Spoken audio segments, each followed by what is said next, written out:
श्री गुरुदेव दत्त. अध्याय 50. पूर्वजन्मातील रजकाची कथा. ओम श्री गणेशाय नमः. ओम श्री सरस्वत्याय नमः. ओम श्री गुरुभ्यो नमः. ओम श्री कुलदेवताय नमः. सिद्धयोगी नामधारकाला म्हणाले, यानंतर एक मोठी अपूर्व घटना घडली. पूर्वी मी तुला एका रजकाची कथा सांगितली होती. श्री गुरूंनी त्यांच्या श्रीपाद श्री वल्लभ अवतारात कुरवपूर येथे एका रजकाला तो पुढच्या जन्मी बैदुरा नगरीत यवन राजा म्हणून जन्म घेशील आणि यतिरूपाने मी तुला भेटेन असा वर दिला होता. ही कथा तुला चांगली आठवत असेल. त्यानुसार तो रजक यवन धर्मात जन्माला आला व बेदरचा राजा झाला. तो सर्व प्रकारच्या ऐश्वर्याचा व लौकिक सुखाचा उपभोग घेत बेदरला राज्य करत होता. तो हीन जातीत जन्माला आला होता, तरी पूर्वजन्मातील पुण्याईने व संस्कारामुळे तो मोठा पुण्यशील, सुसंस्कृत, उदार अंतःकरणाचा होता. तो सर्व धर्म समान मानित असे, सर्वांना उदार हस्ते दान धर्म करीत असे. तथापि पूर्वसंस्कारामुळे त्याचे ब्राह्मणांवर विशेष प्रेम होते. त्याच्या राज्यात अनेक मठ मंदिरे होती, पण तो यवन असूनही कुणाला कसलाही त्रास देत नसे. उलट मठ मंदिरांना उदार हस्ते दान धर्म करीत असे. त्यामुळे त्याचे पुरोहित त्याला समजावीत, आपण यवन आहोत, आपला धर्म वेगळा, हिंदूंचा वेगळा, आपण त्यांच्या देवब्राह्मणांची निंदाच केली पाहिजे. तुम्ही मात्र त्यांची सेवा करीत आहात, यामुळे मोठा दोष निर्माण होतो. आपण आपल्या जाती धर्माप्रमाणेच वागले पाहिजे, त्यामुळे पुण्यप्राप्ती होते. ते ब्राह्मण मूर्ख आहेत. ते दगड धोंड्यांची देव म्हणून पूजा करतात. ते वृक्ष, पाषाण, लाकडांनाही देव समजतात. ते लोक गाय, अग्नी, सूर्य, तीर्थ, नदी इत्यादींनाही देवदेवता समजतात व त्यांची पूजा करतात. ते मंदबुद्धीचे ब्राह्मण निराकार परमेश्वराला साकार मानतात. अशांची जर यवनांनी सेवा केली तर त्यांचा अधपात होतो. यवन पुरोहित असे बोलू लागले असता त्या यवन राजाला अतिशय राग आला. तो त्या यवन पुरोहिताला म्हणाला, अहो, तुम्हीच उपदेश करता की परमेश्वर अणु रेणू तृण काष्ठात आहे. परमेश्वर सर्वेश्वर असून तो सर्वत्र आहे. मी सुद्धा तेच मानतो. सर्व सृष्टी त्या परमेश्वरानेच निर्माण केली आहे. सर्व प्राणी पृथ्वी, आप, तेज, वायू व आकाश या पंचमहाभूतातून निर्माण झाले आहेत. सर्वांची पृथ्वी एकच आहे. कुंभार मातीपासून वेगवेगळी मडकी तयार करतो, पण त्यातली मातीही एकच असते. गायी वेगवेगळ्या रंगाच्या असल्या तरी त्या सर्वांच्या दुधाचा रंग हा पांढराच असतो. त्याचप्रमाणे देह जरी वेगवेगळे असले तरी सर्वांच्या ठाई परमात्मा एकच आहे. पृथ्वीवर मानवजाती वेगवेगळ्या असल्या तरी सर्वांचा परमेश्वर हा एकच आहे. नाना देही देव एक विराजे, हे सर्व समान तत्व आहे. आपलेच मत खरे असे मानून इतरांची निंदा कशासाठी करायची? म्हणून शहाण्याने कोणत्याही धर्मपंथाची निंदा स्तुती करू नये.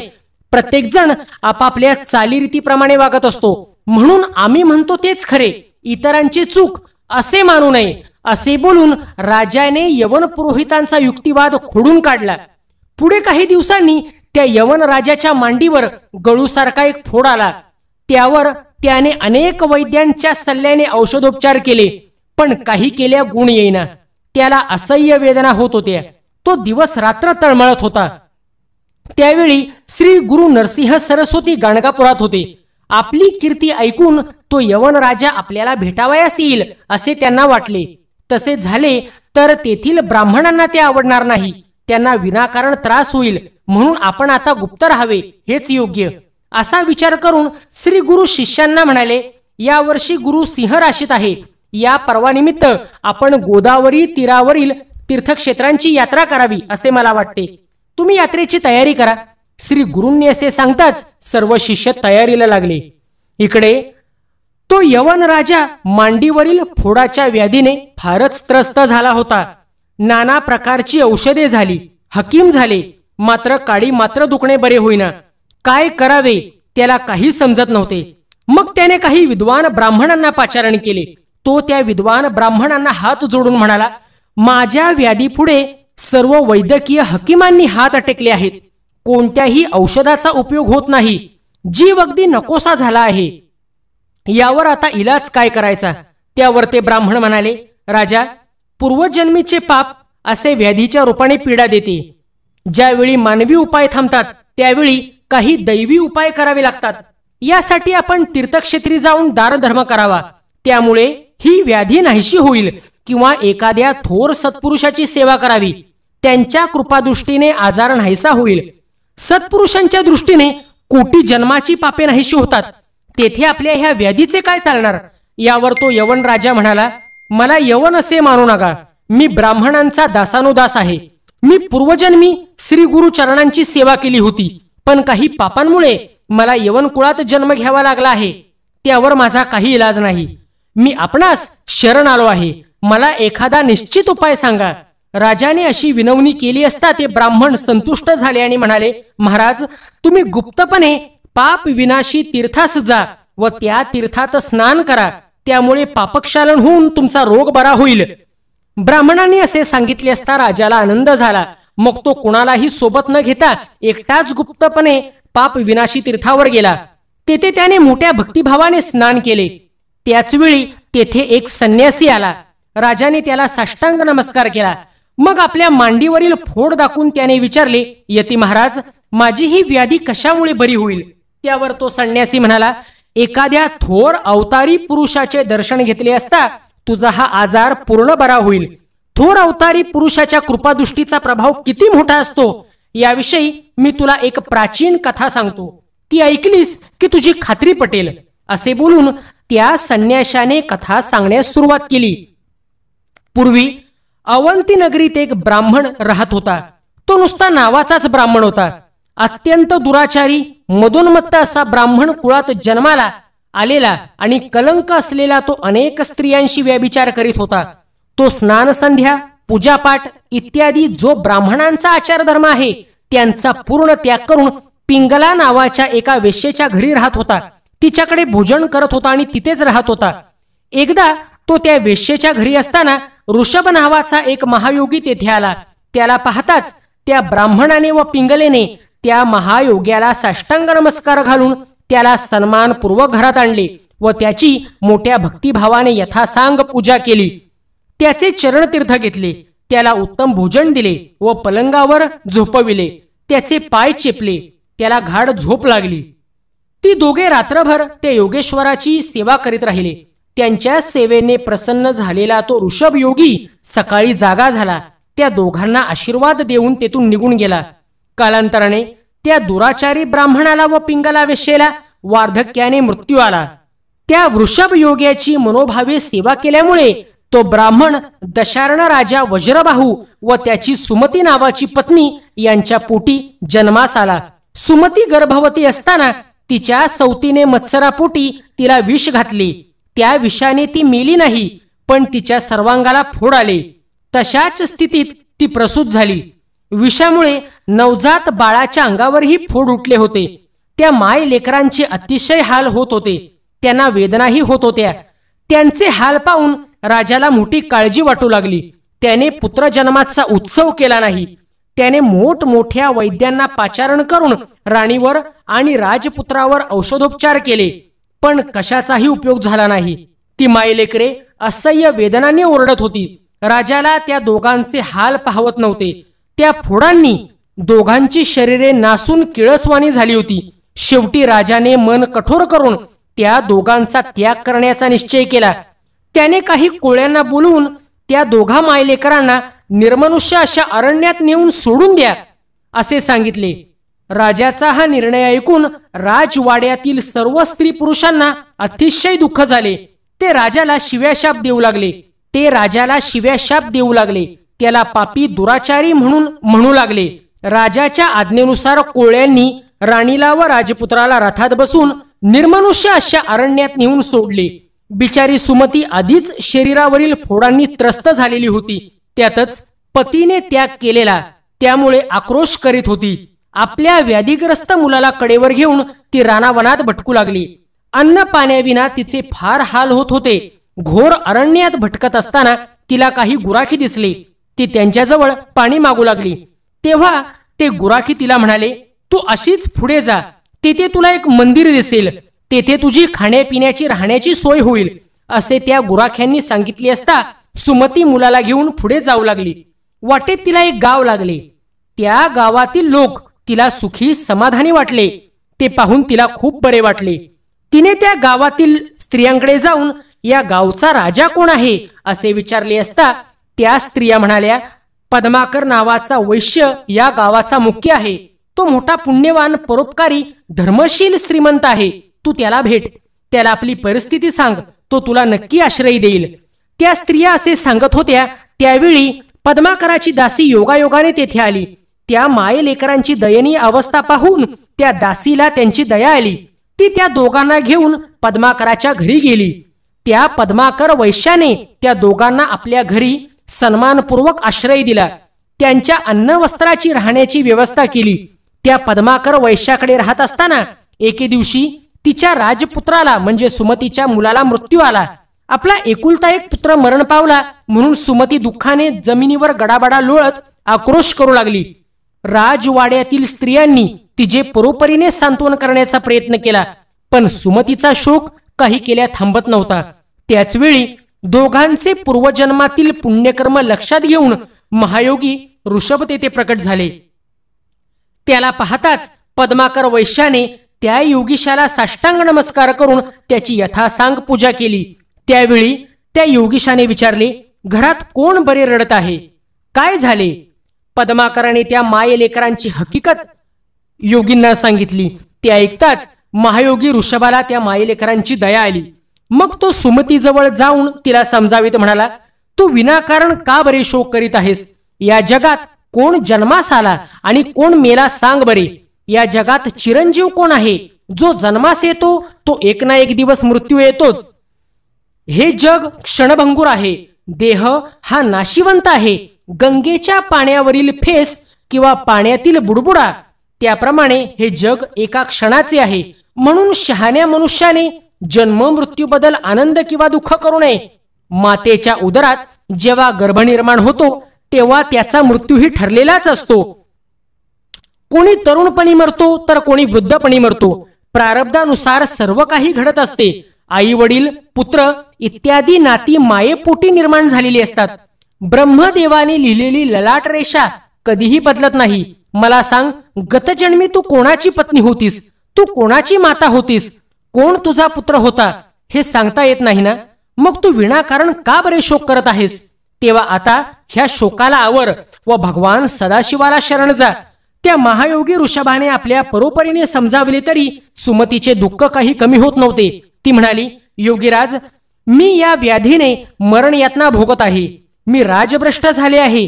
माझ्या पतीने माझा प्राणत्याग केला आहे आणि माझा जीव की प्राण असा माझा पुत्र मरण पावला आहे. अशा परिस्थितीत मी जिवंत तरी कशी राहू? मला आता मरण आले तर बरं होईल. सुमतीचे दुःख पाहून ऋषभ योगीला तिची दया आली. त्याने थोडे भस्म घेऊन त्या मृत बालकाला लावले व त्याच्या मुखातही घातले. त्याच क्षणी तो मुलगा जिवंत झाला. ऋषभाने आणखी भस्म अभिमंत्रित करून त्या माये लेकरांच्या शरीराला लावले आणि काय आश्चर्य, ते दोघेही रोगमुक्त झाले. शरीराला सुवर्ण कांती प्राप्त झाली.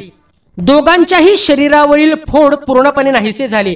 प्रसन्न झालेले त्या ऋषभ योगाने दोघांनाही वर दिला, तुम्हाला कधीही वार्धक्य येणार नाही, तुम्ही सदैव तरुण राहाल. त्या योग्याने सुमतीला वर दिला, तुझा पुत्र दीर्घायुषी होईल, त्याला फार मोठी कीर्ती लाभेल, तो आपल्या पित्यापेक्षा अधिक काळ राज्य करील असा वर देऊन तो ऋषभयोगी एकाएकी अदृश्य झाला. ही कथा सांगून तो संन्यासी यवन राजाला म्हणाला, हे राजा, तू चिंता करू नकोस. सत्पुरुषाच्या कृपा प्रसादाने तुझ्याही मांडीवरील हा फोड नाहीसा होईल, यावर तू पूर्ण विश्वास ठेव. त्या संन्याशाने असे सांगितले असता यवन राजाने नमस्कार करून विचारले, ते सत्पुरुष कोठे आहेत? मला सांगा, म्हणजे मी लगेच त्यांच्याकडे जातो व त्यांच्या चरणांचे दर्शन घेतो. यावर तो संन्यासी म्हणाला, गणगापुरात भीमेच्या तीरावर ते महात्मा आहेत. तू त्यांच्याकडे जा व त्यांचे दर्शन घेताच तुझी व्याधी नाहीशी होईल. हे ऐकताच तो यवन राजा श्री गुरूंच्या दर्शनाला निघाला. मजल दरमजल करीत गणगापुरात आला. त्याने गावातील लोकांना विचारले, येथे एक थोर संन्यासी आहेत असे ऐकले आहे, ते आता कोठे आहेत? असे ऐकताच गावातील लोक घाबरले. ते आपापसात म्हणाले, अहो, आता काही खरे नाही. हा यवन श्री गुरूंची चौकशी करतो आहे. आता हा काय करील सांगता येत नाही. अतिशय घाबरलेले ते लोक काही बोलेनात. तेव्हा तो राजा रागावून म्हणाला, अरे बोला ना, मी त्यांचे दर्शन घेण्यासाठी आलो आहे. ते आता कोठे आहेत ते सांगा. मग लोक म्हणाले, श्री गुरु नित्य मध्यान्ह काळी भीमा अमरजा संगमावर अनुष्ठानासाठी जातात. अनुष्ठान पूर्ण झाले की मठात परत येतात. आता ते संगमावर आहेत. हे ऐकताच यवन राजा आपला लवाजमा मागे ठेवून एकटाच मेण्यात बसून श्री गुरूंना भेटण्यासाठी संगमावर गेला. दुरूनच श्री गुरूंना पाहताच तो मेण्यातून खाली उतरला. पायी चालत चालत श्री गुरूंच्या समोर गेला व भक्तिभावाने हात जोडून उभा राहिला. श्री गुरूंनी त्याला विचारले, काय रे रजका, तुझी आणि माझी पूर्वी भेट झाली होती, आता खूप वर्षांनी परत आला आहेस. श्री गुरु असे बोलताच त्या राजाला पूर्ण जन्माची आठवण झाली. त्याने श्री गुरूंना साष्टांग नमस्कार घातला. त्यांच्या चरण पादुकांवर लोळण घेतली. त्याचे शरीर रोमांचित झाले. त्याच्या डोळ्यांवाटे आनंदाश्रू वाहू लागले. तो हात जोडून म्हणाला, स्वामी, आपण माझी उपेक्षा का बरे केलीत? मी अनाथ झालो. मी आपल्या चरणांपासून वेगळा झालो.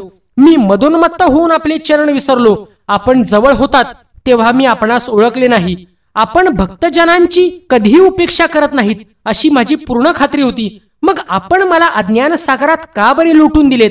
आता माझा उद्धार करा. मी आपणास शरण आलो आहे. आता मला हा जन्म पुरे.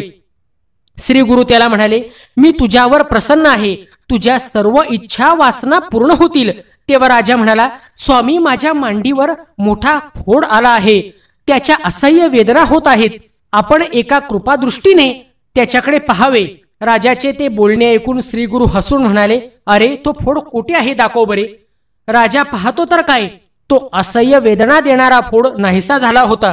हे पाहून राजाला मोठे आश्चर्य वाटले. तो पुन्हा श्री गुरूंच्या चरणावर मस्तक ठेवून त्यांना शरण गेला आणि म्हणाला, स्वामी, आपण मला रोगमुक्त केलं. मला राजपद सर्व ऐश्वर्य देऊन माझी गत जन्मातील इच्छा पूर्ण केलीत. ही सगळी केवळ आपली कृपा. आता आपण एकदा तरी माझ्या राजधानीत यावे अशी माझी प्रार्थना आहे. त्यावर श्री गुरु म्हणाले, अरे, आम्ही तापसी संन्यासी, आम्ही तुझ्या नगरात कसे येणार?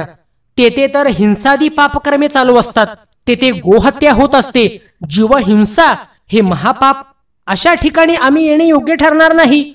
राजा म्हणाला, हे सर्व घडते माझा पूर्वीचा जन्म रजकाचा, पण आपल्या आशीर्वादाने मला राज्य मिळाले.